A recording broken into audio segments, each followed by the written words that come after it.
is actually a pretty interesting game, to be perfectly honest. It's a bit like how I imagined War Thunder naval battles would be sort of played out. It's a game that I've actually been waiting for this sort of thing in War Thunder for quite a long time now.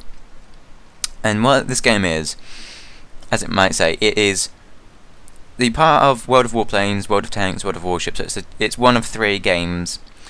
This is in early access at the moment. As you can see, it's in beta. What this is currently is the you take control of a warship. You start at tier 1 with a very like 1900s cruiser from either Japan or the United States of America. There is, I think, 2 Russian battle cruisers or battleships in the game currently, and there's no British Navy yet, but that is coming soon because they do have HMS Warspite in the actual premium tech tree. So as you can see here, I'm actually going into a match.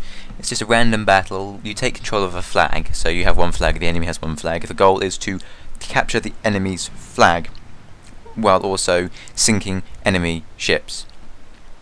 You can win one of 2 ways: get to 1,000 points first, or sink all the enemy ships.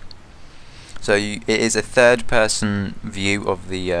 It's more like third and first person, because it depends on where the helm of the ship is located, which is where you steer it from.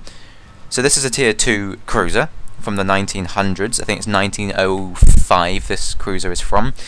It tells you about them when you actually hover over them. So I'm currently just sort of looking up, seeing how far I can get my guns to point. It is a fairly slow ship. I think its maximum speed is 22 knots, and I do have some upgrades on this ship. As you can see, it doesn't quite look like a battleship you would know from the Second World War. That's because this is pre-World War II. This is like 1900s, pre-World War I, actually. This is before the World War I dreadnought scene came along. And I'm just cruising here at my maximum speed. So you can tell this is a really oldly designed ship, mainly because of the bow and its superstructure. It's got coal-fired boilers, I believe, which they were later replaced with oil-fired boilers on a lot of ships. So this is the game mode where we go against, I think this is an AI team, and you have to sink the enemy ships. The larger the icon, the larger the ship is. So the 2 triangular ones on my team are 2 destroyers, and then the slightly larger one's a cruiser.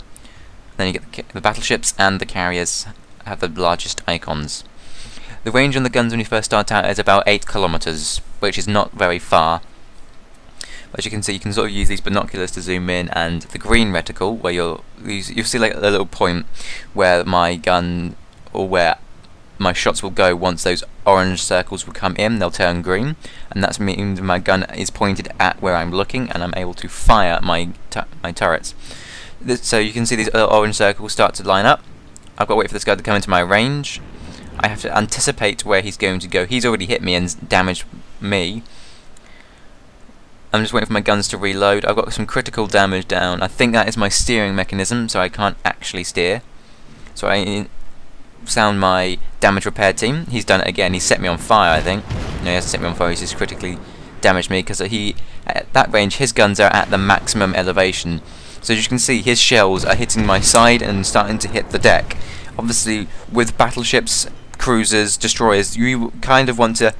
You don't want to be really, really close, because then your shells won't be able to come over and arc down onto the deck, which is what you want to be aiming for. So I'm trying to get away from this guy to get into my maximum range of 8 kilometers away from my guns. That way I can get what's known as plunging fire to land on his deck.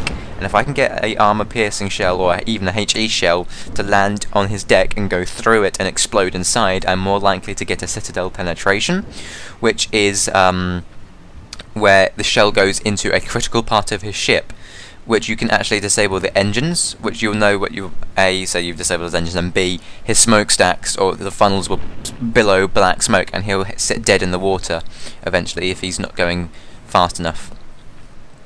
And if he's used his damage repair team. I'm currently actually in full reverse, because there's enemy battleships on the other side of that island that I want to try and use as cover. I want to try and draw that cruiser back around. As you can see, he's on low health. I've got the majority of my health still with me. So I successfully drawn this tier 1 cruiser into my line of fire. I score 3 hits on him, doing a lot of damage. I'm going to send off my last salvo here. And then he gets sunk. I destroy him. I actually split him in two. So he is now out of the fight. And so I drew, what I did there, I sailed away from him. I still had range on him, but his guns have only a range of 6 kilometers. So he had to close the distance to me. And then he just sailed around the corner and got hammered by one of my teammates. And I launched my last salvo of 4 guns. So I see I spotted another tier 1 cruiser. As you can see, I just scored a citadel penetration and set him on fire, I think. Oh no, there's 2 citadel penetrations. So I hit some critical parts of his ship. So he's actually now dead in the water. As you can see, he's not moving very much. And he hasn't got a great deal of health left. I've got another 2 hits, another critical penetration there. So he's now set on fire as well and dead in the water. Which means he's going to be a very easy target for my team to pick off. I'm just sort of sailing around trying to keep away out of the other enemy cruisers. As you can see, there's an enemy Japanese cruiser, which are really fast. And I'm just lobbing shells at him to try and see if I can cause him to sail away from the main fight. Because I want to try and corner that enemy ship without causing any damage to my ship or anything like that. So he got back up because he used his damage repair team. That cools down the time it takes for your ship to get repaired. So you press R for that. Once you get set on fire, if you become flooded, or if your engine dies, or something like that, you will end up needing to call in your damage repair team. But it has like a 30-second to a minute cooldown. But it saves your life quite a lot if you use it wisely. So now we're in close quarters combat. We're literally just lobbing shells at each other from less than a kilometer away. This is not ideal because your shells will just bounce off plate armor on the ship. So you kind of want to be aiming for his guns or his magazine. I ended up hitting his magazine, which detonated his entire ship. As you can see, I haven't got much health left though, so I'm just going to start lobbing shells at cruisers that are a good couple miles away. As you can see, those shells are going to come down pretty much on top of him. They went a little bit over because he steered into my fire, which means he came close enough to avoid those shells. So I've actually scored a hit there, so that was probably on his side armor or clipping one of his masts. It wasn't a critical damage or anything like that, so he's got away with probably minimal damage. I've got 700 or so health left, but I'm still going to be in this fight. I'm still going to lob shells around. As you can see, we've got 4 and they've got 3 ships left. I've taken out 2. I'm just looking at that my friendly cruiser, to see where he's lobbing his main shells. And I'm just sort of sailing around trying to figure out if I can find a guy who's damaged and try to pick him off. I'm also going to notice that our base is being capped, so I'm going to start heading towards there, see if I can cut a guy off or not. This is a game I've sort of been waiting for. I've been waiting to get the naval aspect into War Thunder, but I don't think War Thunder is going to make as good of a job as World of Warships is. I hope they do, because then I wouldn't have to download World of Warships all the time to play it. But I am confident that World of Warships will be a good game once it's actually out of its beta stage. So as you can see, we won. I got quite a lot of experience. The research, which is the stars, that's what you use to purchase new ships. And then you get the other thing, which is like credits you use to actually buy the ship. So you buy the ship, then you research it, and then you use it, and you get more of those points every time a battle is over, depending on how you perform. You also then end up getting upgrades for that ship, so the armor, the anti-aircraft batteries, and the main batteries. You get those. Most of the early ships, like the 1900 ships, don't actually start with many or any anti-aircraft guns at all, so you will need to quickly get those, because you will start to encounter tier 4 light carriers, like the Langley and the the Zuyo on the Japanese side. They're both 1900 converted carriers from merchant ships. Normally that was what they used to do in the 1900s for aircraft carriers. They'd lay down a ship and then convert it halfway through its construction. The carriers in this game are very, very powerful. If they can stay out of the main fight, then they have a very, very good chance of actually sinking a lot of enemy ships. They have fighters, torpedo and dive bombers at their disposal. Even in the low tier ones, they are mainly low tier aircraft, but they are still very dangerous. the torpedoes launched from their their torpedo bombers, they can launch up to 6 torpedoes, which you will have to dodge, but they can launch them from pretty awkward angles. As I said, if you're unlucky and you don't have the anti-aircraft fire or anti-aircraft battery upgrade, then you're going to have a very hard time shooting down any of these bombers. You just have to dodge out the way or stay near a friendly cruiser or battleship that has anti-aircraft fire. Another thing that is quite dangerous is, you may not think it, but the destroyers in this game, the lightly armoured, fast and manoeuvrable ships, their detection is ridiculously close. They have to be literally on, they could be on top of you and they could still not be spotted. They have smoke screens so they can hide in, and they also have really powerful torpedoes. Not nearly as powerful as the Japanese torpedoes, but the American destroyers go along the lines of crap torpedoes but amazing 5-inch guns.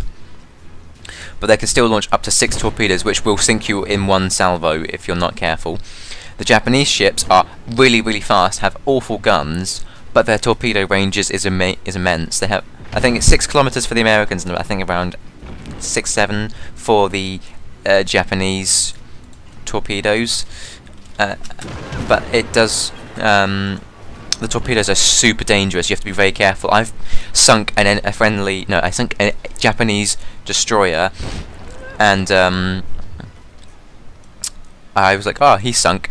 But his torpedoes don't just disappear after he's sunk. So I turn and I look at the last second to see 6 torpedoes, and I turn. I miss one, and then the next 5 hit me, and I just explode and sink. I wasn't paying attention to the fact he launched his torpedoes just before my last salvo hit him. So he ends up catching me in a point where I can't maneuver, and he ends up sinking me just after I sink him. The torpedoes in this game are super dangerous. So, but the only thing with an aircraft carrier is, if he's on fire, he can't launch or land aircraft. So if you want to get the anti-aircraft upgrade, and if you see an enemy carrier, you kind of want to be able to chase him down, use your high explosive shells. That way you're more likely to set him on fire. Once he is on fire, well, with a carrier I would just continue using HE shells. I would use HE shells on an enemy cruiser, battleship or destroyer to set them on fire, then switch to my armor piercing and try to get some armor piercing shells on his deck and on his side, because the armor piercing has more armor in general. The armor piercing does more damage in general, but the HE shells are more likely to detonate something, or detonate within inside the ship if you can get that to actually happen. So as I sink an enemy cruiser, it's kind of a team game. It's not really the fact that you have to sink people. That's the goal of it. As you can see, this team, we're actually fighting against bots here, I think. This is a bot match where it's a co-op game, which is your player team versus bots team. But the bots are actually pretty decent in this game. They're not predictable. They do different things, which is decent. But then you go against like players and other players, and you can notice the difference between the players and actual bots. But this game is very fun overall. I've been waiting for this type of game, and now it's brought it into attention by one of my subscriptions. He started playing it. I was like, I'll give this a try. It was a fairly quick download, so I'm pretty pleased that it was. He got his magazine just detonated there, so he's now out for the count. There's 2 enemy ships left. I am following a tier 3 battleship. Actually, this is an American battleship. I think it's the South Carolina class battleship. So I'm just going to follow her for a bit. I'm going to try and turn with her and then avoid a collision, because you will actually get penalised if you do any damage to friendly ships. So I try to keep far away, or I try not to shoot near enemy. No, I try not to shoot near friendly ships, because the more damage you do, obviously, the more you'll get penalised and lose out on the rewards. So the only thing that's left is an enemy cruiser and an enemy battleship. That's all that's left in this match. So I'm going to go hunt them down, sailing with this ship. I am faster than the battleship, obviously, so I'm catching her up pretty quickly, which is well, expected to be, really. That, as you can see, she's actually quite a lot larger ship. She's got a lot larger guns. I think they're 15 or 12-inch guns. I've only got, I think, 300 and something millimeter guns, which I think they're about 5-6-inch guns, as you can probably see. There's a 5-inch anti-aircraft gun behind the main battery, so it's probably around 10 inches, 8 inches, something like that of my main battery. I did score a hit from this range. I'm just sort of lobbing shells out. I've scored another hit. That is another enemy South Carolina class. I think I just scored... Oh no, that's a flag capture because I sailed through the flag capture zone. So that ship is dead in the water. I believe he's actually AFK. So I'm just going to use my forwardmost gun to lob a couple shells downrange as I'm sailing towards her. I do score hits, but obviously because it's only my one gun, I don't do a great deal of damage. One of the other enemy ships, one of our friendly ships, has just broadsided her and done a lot of damage. I'm now turning to try and get my broadside on. I have set her on fire with my HE shells. I'm going to launch all 4 of my guns, see if I can score another couple of hits. Scored 2 hits, so that's 50% of my shots landed there. She's going to go down very shortly. She starts actually moving, so I think the player comes back. I set her on fire again. She's now burning from bow to stern. She's got very little health left. I think I actually get the kill for this ship. I launch another salvo, and she's just exploding and burning. There you go, sunk. I score the last hits. Anyway guys, I thank you for watching. Let me know if you want to see more World of Warships, and I'll see you in the next one.